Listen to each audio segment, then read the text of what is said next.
Good morning. Welcome to Alasco CTS. இப்போ இந்த ப்ரெசன்டேஷனில் இன்றைக்கி ஜிங்க் மினி மார்க்கெட் MCXல எப்படி ட்ரேட் ஆகுன்றதை பற்றி பார்க்கலாம். நீங்கள் பார்த்துட்டு இருக்குது நேற்று ஜிங்க் மினி மார்க்கெட்டோடைய ஓப்பனிங். நேற்று ஜிங்க் மினி மார்க்கெட் எங்கே ஓப்பன் ஆகிருன்னு பாருங்கள். இந்த 103.2 அப்படின்ற ஜோனில் ஓப்பன் ஆகிருக்கு. நேற்று நம்ம என்ன எக்ஸ்பெக்ட் பண்ணியிருந்தோம்னா ஜிங்க் மினி மார்க்கெட் ட்ராப் ஆகும் அப்படின்னு எக்ஸ்பெக்ட் பண்ணியிருந்தோம். எது வரைக்கும் ட்ராப் ஆகும்னா அட்லீஸ்ட் இந்த 101.5 இல்லை 102 வரைக்கும் ட்ராப் ஆகும் அப்படின்றத நம்ம எக்ஸ்பெக்ட் பண்ணியிருந்தோம். ஆனால் என்ன நடந்திருக்கு அப்படின்னு பார்ப்போம். நேற்று ஜிங்க் மணி மார்க்கெட் ஓப்பன் பண்ணோன்னா இந்த 103.5 அப்படின்ற ரெசிஸ்டன்ஸ் எடுத்து கீழே ட்ராப் ஆக ட்ரை பண்ணியிருக்கு. ஆனால் ட்ராப் ஆன மார்க்கெட் ப்ரீவியஸ் டே இருந்துச்சு பார்த்தீங்களா, அதாவது 11th அன்னைக்கு இருந்த மார்க்கெட்டோட லோவை கூட அதால் பிரேக் பண்ண முடியல. பிரேக் பண்ண முடியாமல் மறுபடியும் இந்த 103.5 அப்படின்ற ஜோனை ரெசிஸ்டன்ஸை பிரேக் பண்ணிட்டு மேலே போயிருக்கு. மேலே போனோன்னா இந்த 104.5 அப்படின்ற ஜோனில் ரெசிஸ்டன்ஸ் எடுத்து இந்த மூவிங் ஆவரேஜில் க்ளோஸ் ஆகிருக்கு. இந்த நம்மளோட மேஜர் ரெசிஸ்டன்ஸை நம்ம கன்சிடர் பண்ணி தான் 104.5 அப்படின்ற ஜோன்லேயே ரெசிஸ்டன்ஸ் எடுத்து அங்கேயே க்ளோஸ் ஆகிருக்கு.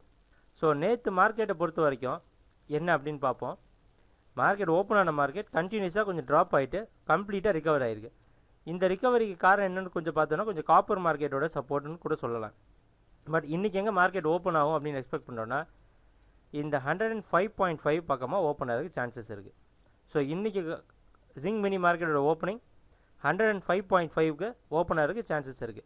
ஸோ அதனால் என்னென்னா நேற்று மார்க்கெட் ஓப்பன் ஆனதை விட க்ளோசிங் அதிகமாக இருந்திருக்கு. இன்னையோட ஓப்பனிங்கும் நேற்று க்ளோசிங்கை விட அதிகமாக ஓப்பன் ஆகிற காரணத்தினால இன்றைக்கி ஜிங்க் மினி மார்க்கெட் பையிங்கில் இருக்கும் அப்படின்னு சொல்லி நம்ம சொல்லலாம். ஸோ இன்றைக்கி ஜிங்க் மினி மார்க்கெட் அப் ட்ரெண்டில் தான் இருக்கிறதுக்கான சான்சஸ் நிறைய இருக்குது. ஸோ நீங்கள் எது எதுக்கும் பை பண்ணலாம் அப்படின்னு பாருங்கள். மார்க்கெட்டோட சப்போர்ட் 104.5 103.5 இந்த 103.5 வரைக்கும் மார்க்கெட் ட்ராப் ஆக நீங்கள் பை பண்ணலாம். 103.2 அப்படின்ற ஜோனை ஸ்டாப்லஸ் வச்சு ட்ரேட் பண்ணலாம். ஸோ கரெக்டாக நம்ம மூவிங் ஆவரேஜும் இந்த 104.5 சப்போர்ட் பண்ணுறதுனால இன்றைக்கி ஜிங்க் மினி மார்க்கெட் நல்லா மேலே போகிறதுக்கான சான்சஸ் இருக்குது. எந்த ஜோன் வரைக்கும் மேலே போனால் ஃபஸ்ட் ஜோனாக 106.5 107.5 ரீச் ஆகிறதுக்கு சான்சஸ் இருக்குது. ஸோ ஜிங்க் மினி மார்க்கெட்டை பொறுத்த வரைக்கும் இன்றைக்கி ட்ராப் ஆகிறப்போ பை பண்ணுங்கள். பை பண்ணிங்கன்னா கண்டிப்பாக இந்த டார்கெட் ரீச் ஆகிறதுக்கு சான்சஸ் இருக்குது. ஸோ ட்ரேட் பண்ணுறப்போ என்னென்ன சேஞ்சஸ் நடக்குதுன்னு பார்க்கலாம். தேங்க்யூ, பாய்.